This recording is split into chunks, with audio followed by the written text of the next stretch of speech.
Hey friends, welcome back to another episode of the Field and Garden Podcast. It is your friend Lisa Mason Ziegler, and thank you so much for joining me here today.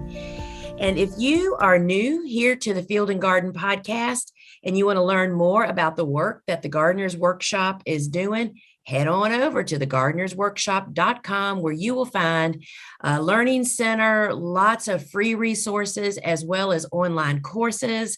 Our online garden shop where we offer the same tools, seeds, and supplies in my courses and my books that you hear me mention from time to time right here on this podcast. And so I'm really excited because a new kind of episode has kind of developed within the Gardener's Workshop. And we've named it Bug Talk with Lisa and Rhonda. Hi, Rhonda. Hi, Lisa. So Rhonda is one of our team members. She is a longtime friend of the farm. It's Rhonda Graves. And she started out, we called volunteers back in the day, Friends of the Farm. And back in the days when we did that, Rhonda was one of the people that applied here and quickly was taken into the fold and stuck with us for several years. And then it actually bloomed into a job, and she is our warehouse manager. And she and I share a passion for beneficial creatures in the garden and just in the environment in the world, right? So Rhonda, why don't you tell us how you kind of came? I mean, I know you're a master gardener, a master naturalist, and just a passionate gardener. Tell us a little bit about how you came to be such a bug hugger, as we're calling ourselves these days. I'm sure it started before I became a master gardener, but going through the classes, the concentration was all about, of course, pollinators, honeybees, and then monarchs, because there's so much going on with monarchs. People are planting for the monarchs. And the more I guess, observed in my garden, there are just so many other things out there that may not be as beautiful as a monarch or as, beneficial as a bee, but there are lots of other bees too. I just learned that there's just such a diversity out there, and they all have their own little story and their own little job, and some of them may be bothersome, but they all have purpose, and I just appreciate that and just like observing them and learning more about them. And I have probably every book there is to have about bugs. Or I'm still looking, actually. There are more out there. Yeah, and I think something you just said nails it and tells the whole story. They all have purpose, right? Everybody fits into the food chain somewhere. And when that host or that individual area is lost in the chain, it breaks the cycle. And so I want to point out, before she and I are going to share today the tidbits of how to invite beneficials to your garden, which Rhonda's going to kind of share from that side of it. And then I'm going to share how I invite and maintain also in a farm setting. And this is just our personal experience. Many other ways that we learn about all the time and are starting to implement, but just kind of the things that we have done that and how we do it that might just help you make it be a practical part of your garden. But out of the gate, what we really want you to know, it's more than just insects, right, Rhonda? Oh yeah, gosh, there's so many other things that depend on the insects or help control the insects. Yeah, I mean, we're talking birds, snakes, eek. So many people are afraid of snakes until you learn they are the number one predator of voles. This is the time of the year that people are reporting so much loss, right, Rhonda? Oh, yeah. from voles. And friends, I'm telling you, it was our number one cash crop loss on this farm. They really like cool flowers. They eat larkspur, snapdragons, tulips, any bulb. They'll eat shrub roots. And what did I do? How did I curb it? I started just simply providing habitat, piles of rock, black snakes or black racers or whatever kind you have. They are not poisonous. They don't want you, friends, but they will eat those voles gone before you even realize they're there. So we're talking birds, snakes, turtles, frogs, just more than insects. But today we're going to talk about, so Rhonda, why don't you kick us off with how some things maybe that you've done to invite beneficial creatures into your urban garden. So you live in a neighborhood just like I do, right? And I know you have chickens. Yes.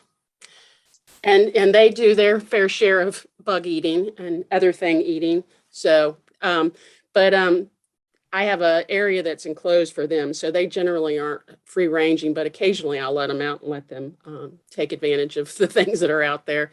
I had a pretty mostly shady yard. There's a sunny spot, but a couple of years ago, I had a Japanese maple, just a generic. It was a volunteer somebody gave me, and I had planted it pretty much in the middle of the backyard. And I was like, I am not getting any more sun by letting this stay here. So it was probably as big around as my leg when I cut it down, just a little bit at a time. I didn't have to call in professionals. It was pretty easy. And I decided to plant a pollinator garden there. So I have a, cup plant and monarda, and I don't know what all else, probably some volunteers that you handed off to me, some helianthus, some sunflower. Anyway, and I've watched that. I mean, it's all of probably 4 by 5. And it's getting bigger every year because it's like the grass kind of comes this way, and every year I push the grass out and add some more plants and just milkweeds in there. So I just watch what's going on in that area and take pictures and identify. And I'm just fascinated of what's going on in there. We always hear about companion planting, but the new thing is insectary planting. So you're basically planting things to attract those beneficials. And that's what companion planting is. It's planting those things that are going to attract those little minute pirate bugs or wasp or, whatever is around. And they need nectar and pollen, just like if they're a predator, they also need that other insect that they're going after, like aphids or whatever. So Sure. They need nectar and pollen too. So. Right. So planting that little pollinator garden, which 4 foot by 5 foot, I feel that's pretty doable for a lot of people, Yep. And, this time of the year, we're recording this the end of March. In the spring and early summer, there are so many plant sales held by master gardeners, native plant groups. That's a great place to go and find out what are the best plants for your region, right? That attract different things. I was going to save this till later, but I'll say it now. So as I was preparing for this podcast, I pulled out Jessica Walliser's latest book, Attracting Beneficial Bugs to Your Garden. It's a revised and updated second edition. And in the back, she has a putting it all together section, who the beneficials eat and what to plant.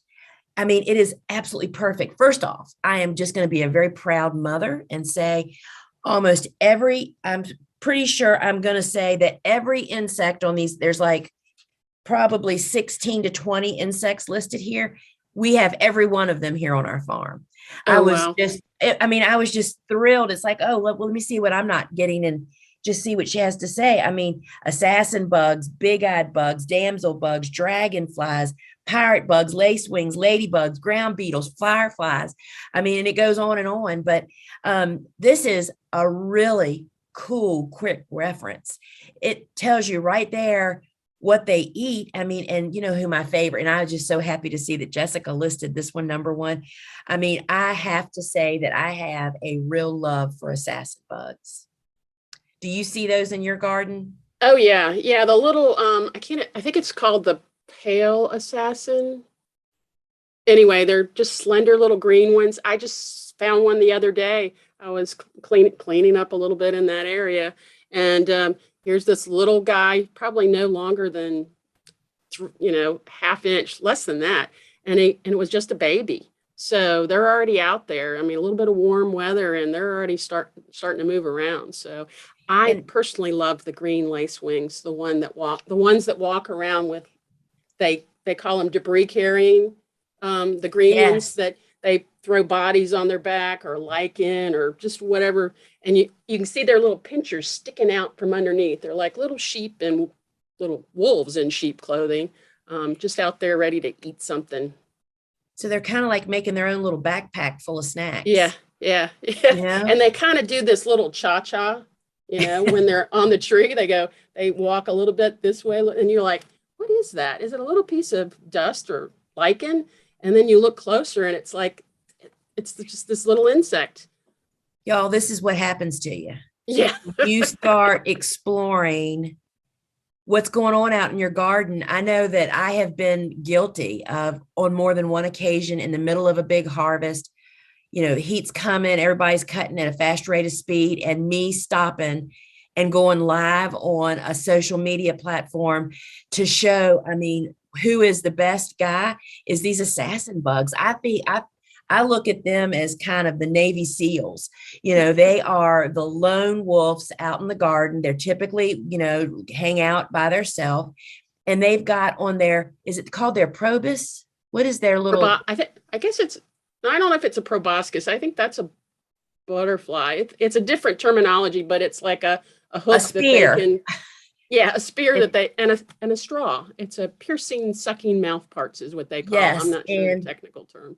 these guys are like sometimes 2 inches long, so they're really visible. You can see them.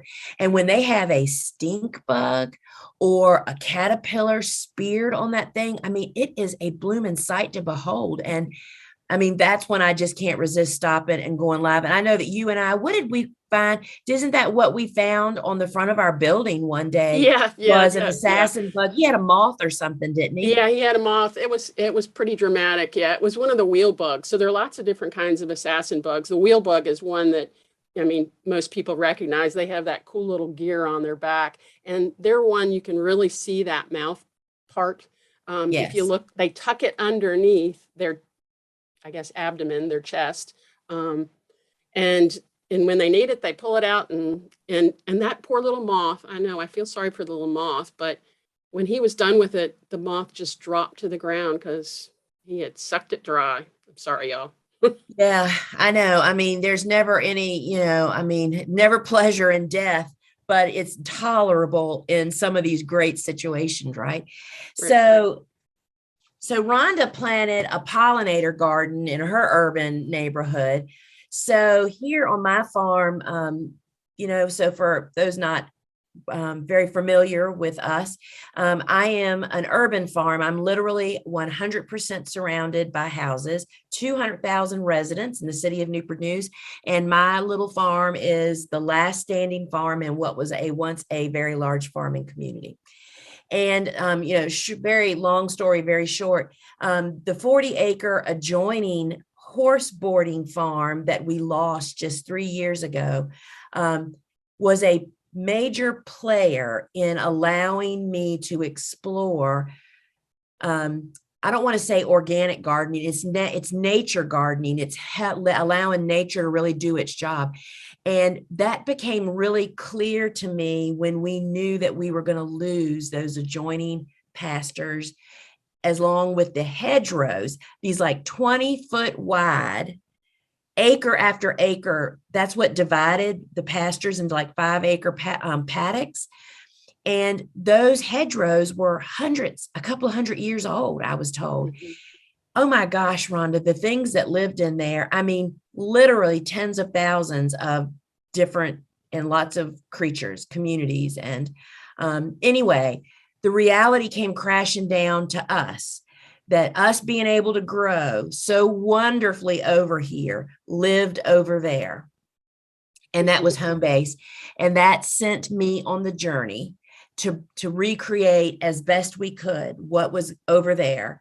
So those guys would have not only a place to go, even though we know we lost thousands and thousands. There's no way to measure, but we wanted to provide a place for some of them to come. And that's when I actually, friends, yeah, I'm a gardener. Yeah, I'm pretty well seasoned, but there's sometimes just specialized things, especially if you're a commercial farmer, that it just really helps to have professional help. And that's when I reached out to Denise Green. And back then her business was called Sassy Frass Farms. And I'm sorry to say, I do not know the name. Huckleberry, I think, is the name of her new design business. But Denise specializes in native planting landscape design. And she designed our landscape. And that just meant, friends, that I wanted a border around my farm. Why not make it native? Why not create the place that all these creatures that we're talking about would have a home base, right? And so, Rhonda, do you have some permanent plantings in your yard that are kind of beneficial to these guys too? I mean, any native trees or anything like that, or shrubs?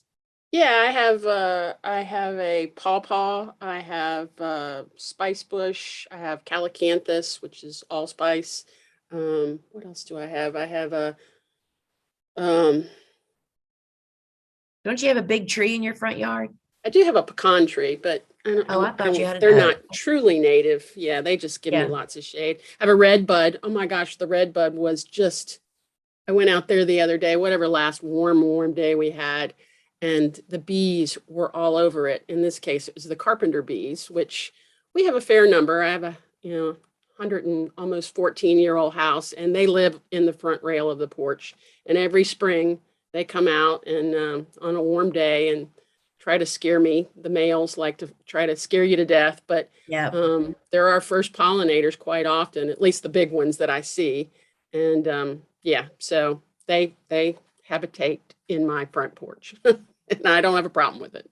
But I mean, isn't it about adjusting? I mean, it's like we talk about adjusting to diversity in all other areas of our life. And it's really kind of the same way at home. I mean, I think that people talk about, friends, if you want to enjoy truly organic fruits and vegetables, you have to stop looking for the perfect apple or the perfect tomato, that there might be a blemish here and there. Well, that's kind of how we need to look at our yards and gardens and our farms. So, all right. So Rhonda planted a pollinator garden. I've planted this native border that just continues to get wider. I mean, we add to it all the time. That's a total mix of trees, shrubs, and very few perennials. It's more of a permanent planting mix of evergreens and deciduous.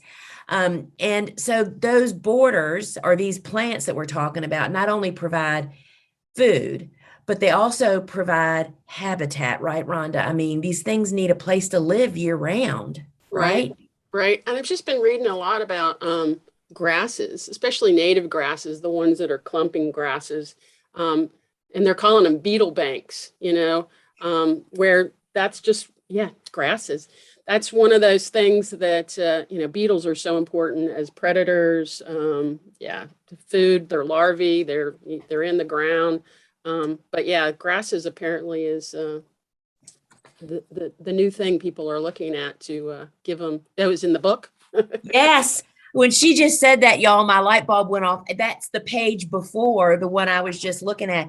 Beetle banks and Yeah, bump. and yeah, and you don't, and two, another thing about grasses, I never really thought about it before. We think of them as being wind pollinated, which they primarily are, but they still also have a lot of pollen that is very easily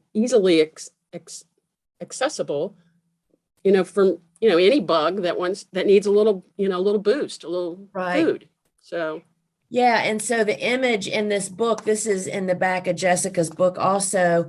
I mean, she really kind of shows the picture of one. And, we have here on the farm another part of how we attract and sustain beneficials, whether it be birds or whatever is, I call them habitat islands. And I think I haven't read this part, the beetle banks, but I think that's probably the same concept.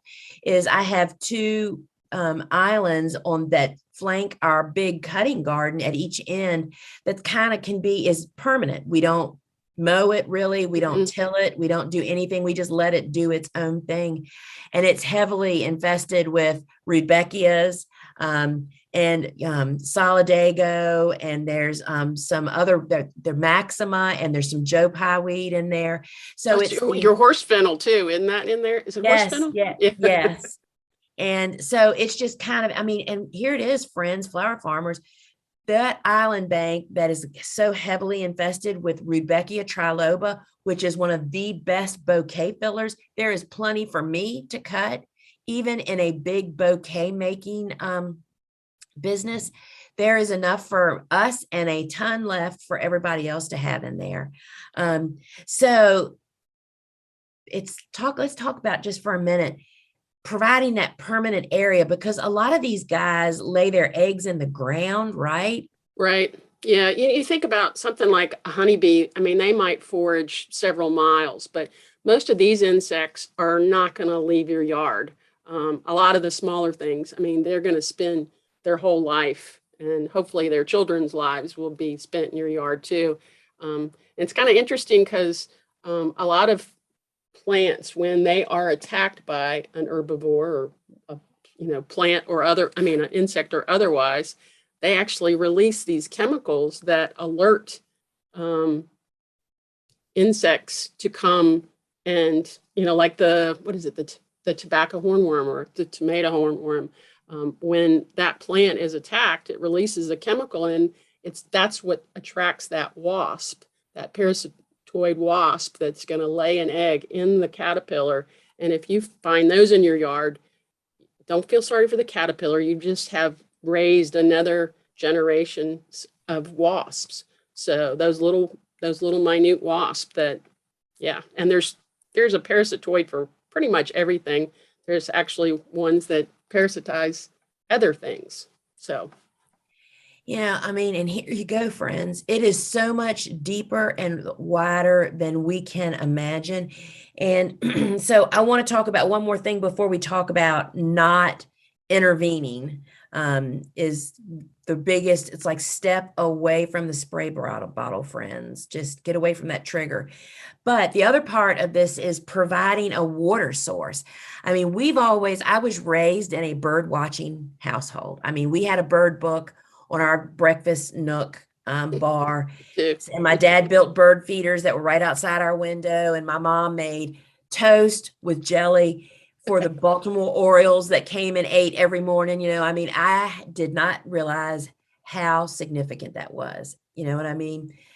And that really, my brother and my sister both, I mean, we all are, you're walking along, talking to somebody, maybe going down a trail in a park, and we're scanning for birds constantly, and it's because that's what we were raised in. I mean, what a gift to give your kids. But so I've always paid attention to having water in my yard and in my garden. And what I've learned, a couple things about having water is your birds don't just need it for drinking. Bathing is essential for them to keep their flying stuff or equipment in order. But beneficial insects, I find the bigger wasps that also will carry off those hornworms that I used to be terrified of, I see them on the edge drinking water. And so having water in your garden is a pretty significant thing too, right? Oh, for sure. And they're actually plants. I'm thinking about the cup plant. That you actually gave me one of. Yeah, right? and and those big leaves, the way they go around the stem, they actually make a little cup in there. And I've seen birds drink out of them. I'm sure the insects drink out of them too. And it's just a really cool native plant. At least in our area it is. So. And you know what? You're saying that this is not a native plant, but if you're a flower farmer, friends, and I don't know the name, I do know the name, but I can't recall it. There's a name of that structure when when the stem goes through the center of the leaf. You know what other plant does that? And I have seen bumblebees is Bupleurum. Bupleurum has a leaf, a stem that comes up through the leaf, and it creates a thing to hold water. And we have seen on many occasions insects, early in the morning that are out there drinking on that. But I think you have to move water habits and chores up on your list. So in our house, both Steve and I are pretty busy people. He has a business too. And But he has always made it his job that when he comes home in the evening, when he gets out of his truck, his normal habit would be to go to the back door, put his lunchbox and his thermos down, and walk over, turn on the hose, and clean, spray out the bird baths and refill them. That not only keeps a fresh water source, but it is mosquito control. I think, how long does a mosquito larva need? It's less than 30, it's 36 hours or something, right? Yeah, I'm not sure, but yeah, they can Pretty changing it quick. every day or every other day is definitely the way to keep, dumping Yeah. all that water. And also, I mean, we found, you saying every other day. For me, I always forget, oh, well, maybe today's not the day, I won't do it. So doing it every Every day day. is just the best way for me, because it's just when you're busy, I think. But water is essential. Now, Rhonda, I just want to talk about, how do we keep these guys in our yard? I know providing all those things that we just talked about, but we have to also take steps not to kill them accidentally. And that's what happens so often when we use products, right? Right. I think people are very assumptive and misled that organic pesticides don't kill beneficial stuff. And that is in fact not true, correct? Right. Yeah, like the perethrins, which I think they come from chrysanthemums, but they kill everything. So yeah, first I think identifying the insect. You may Yes. have had damage, 3 days ago, and the bad guy's already gone, and maybe a new guy's there and has taken care of the pest itself. And then you have to look at it and it's like, does that really matter? Does that one little nibble out of that one little leaf, they make a lot of leaves, so they can be eaten.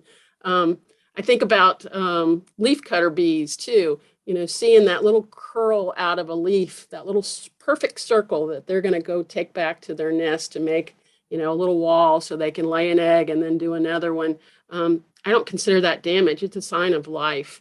And really observing what's on your plant, see if they're actually eating, if they may be there eating something else and they just happen to be in the wrong place at the wrong time. But, and then looking for things that, if you have caterpillars on things that you don't want them on, there are things that you can use that will target that insect and nothing else, won't harm anything else, like BT for mosquito larvae, for those cabbage white Cabbage butterfly. poppers, yeah. Yeah, the little green worm that ends up on your broccoli and your kale and all that good stuff. Yeah, you can just put that on that plant, and that's the only thing it's going to affect are those larvae. So there are selective things that you can use that don't kill everything. So, But you have to do a little bit of homework to figure that out. And you know what my method of madness that I practice now, and people really don't believe this. I mean, I understand somebody that hasn't been practicing allowing nature to kind of do the heavy lifting, right? And they've got a big problem. Not only are they growing things that are pest magnets, that's another big part of being able to do this. There's just certain things that you just drop from your grow list, and that is different for everybody in different areas, right? And that you have to really value what you're talking about. To me, I value the community of the good stuff that's going on more than an individual plant. And I think you have to reach that point in your garden, because I understand to their self, because I've had, how many times has this been said to me, that may work for you, but that will never work where we are. And it's like, it can, but it takes a couple years. I know that the book Grow Organic that I read way back in the beginning of time, when I was just really kind of getting my hooves into farming and in growing, or it's Grow Organic, and that's Doug Oster and Jessica Walliser also was the co-author on that one.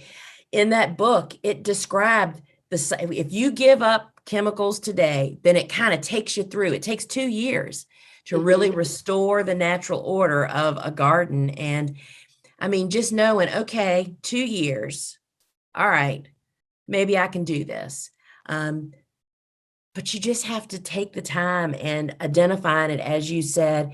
And my motto is, I've just value building this community over any individual plant. So if I have a plant that has chronic pest problems, what's the number one thing I do? I don't grow it anymore. Yeah. You know what I mean? It's like there's another plant that can take its place that may not be identical, but similar. And then also maybe drop it for a year or two and then bring it back and see if you still have that pressure. You know, that community that you're needed for that plant might have changed. You know, it's just, isn't that the exciting part, Rhonda? It's always changing, right?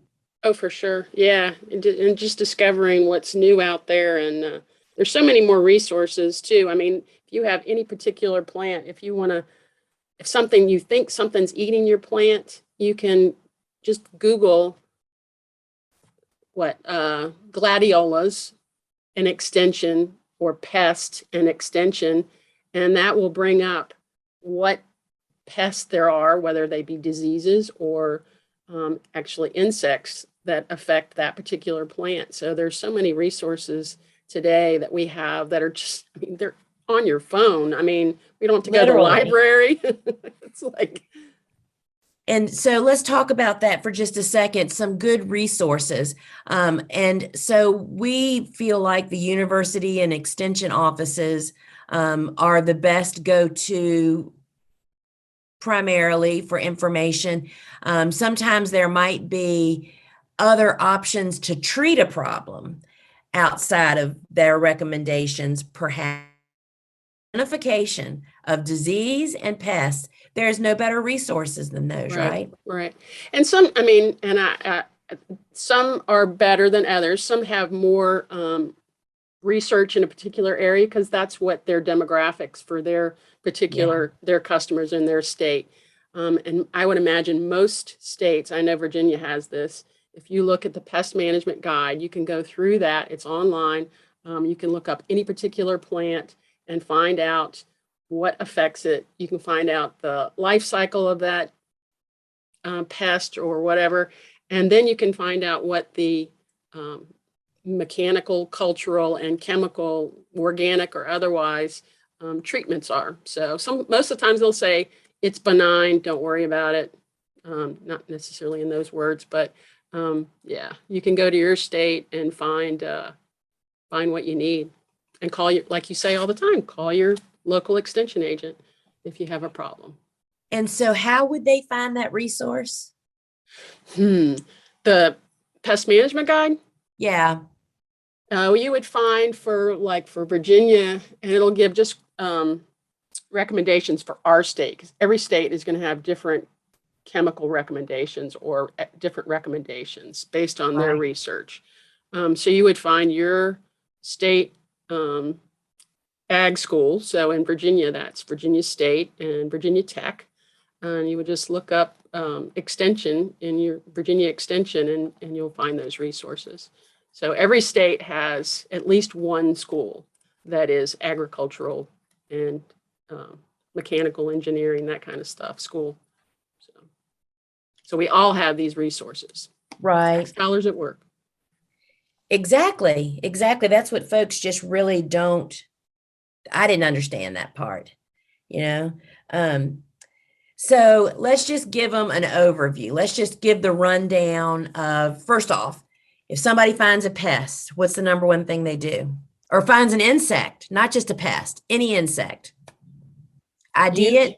Yeah, ID it. And there's so many ways to identify it now. You can take it to your local extension agent. You put it in take a picture of it first and see if you can find it that way, because that's an easy way. iNaturalist is a great resource.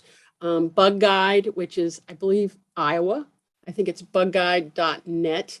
You can actually, and I use that for years, where you can send them a picture, and there are scientists all over the world who can ID. And the cool thing with sending it to that or to iNaturalist is there are people doing research on our observations. So seeing a whatever bug in Virginia in March, I mean, I have somebody that looks at all the monarch pictures I take.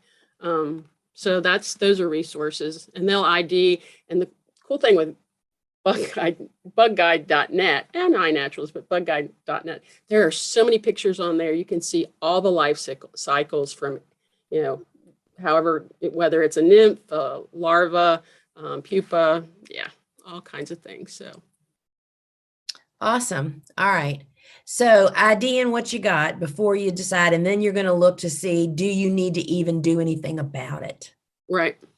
Is it a pest? Is it eating your plant? Is it eating more plant than you can handle? Right. Keyword.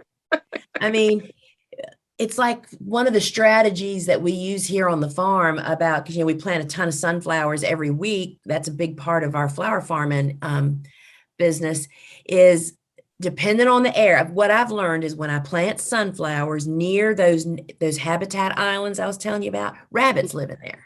Mm-hmm. And so when we plant sunflowers, typically within 25 to 50 feet of those islands, we plant the sunflowers, which are 3 weeks old, basically. So they're about 5 to 7 inches tall at the most.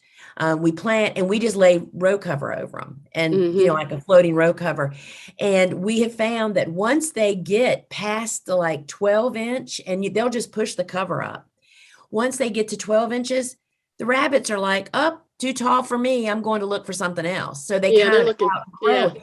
So it's just, you have to kind of find the way to ward off the problem that you're having. And sometimes they just outgrow it, Right. Yeah. So ID it, then is it really a problem?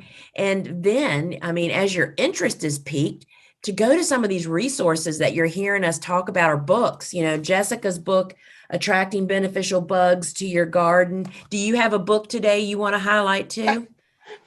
I have the Wasp book by Heather Holm. And it's just, this is Eastern, it's really thick, Eastern North America. And she just highlights some of the common wasp you would see in your garden. I love that one because, everybody freaks out about yellow jackets. Well, they're one of those guys that, or girls, that is a social insect, just like honeybees. They're social, and they're going to defend their house. Most of the wasp and most of the bees are solitary. And when they're out about, and she says, when they're out in the restaurant, they don't care about you. They're worrying about collecting nectar and pollen. But so the solitary wasp, the solitary bees generally are too busy about doing their job to worry about you. It's those social things that are going to defend their nest, their home. And so I love that book. Yeah, that's a great book too. So friends, we're just trying to bait your interest to realize that not only is it super better for the world to stop using stuff and to plant a little bit, I'm not suggesting that anybody is going to mow down their yard of non-native plants to plant stuff, to invite stuff in. You just have to start. When your next choice comes, the next time you want to plant some stuff, look to native to provide for some of these creatures that we want to invite into our garden. And by doing that and providing them with some habitat, a little bit of water, they come in and stay. And then if you ID them and walk away from the trigger, just resist the urge to treat anything.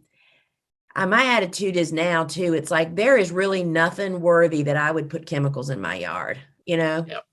For me, my dog, my family, there's just, it's not even an option. When I walk into a big box store somewhere, all you have to do is follow your nose to the chemical area, right? I just want to go down the aisle. And it's like, step away from the stuff, y'all. There's a better way, and it's less, it costs no money, basically. That's I heard somebody say the other day, if you get rid of, what they say, if you kill a beneficial, you'll have to pay to do their job. And I was like, that's a great one. Yeah, I know. That's a great one. All right, friends, Rhonda and I are continuing this conversation, so stay tuned for another episode coming in the future. We love this bug talk, and we just really want to share our love of being bug huggers, for lack of a better word. And there's a reason. It's not that we're creepy. It's that they do a job that is unreplaceable. It's easier, it is cheaper, and it grows a great garden, and it's the right thing to do for the whole world. All right, Rhonda, thank you so much. Thank you. It's always fun. Yeah.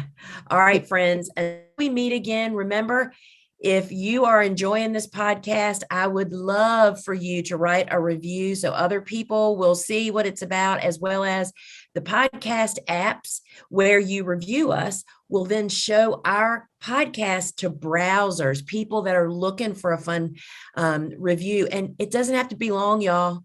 Just give us a rating and give us a sentence, and that will do. And I read every single one of them. They mean so much to me. And if you want to learn more about us, head on over to thegardenersworkshop.com. Till we meet again, friends. Bye, Rhonda. Bye, Lisa. See you later. Ciao.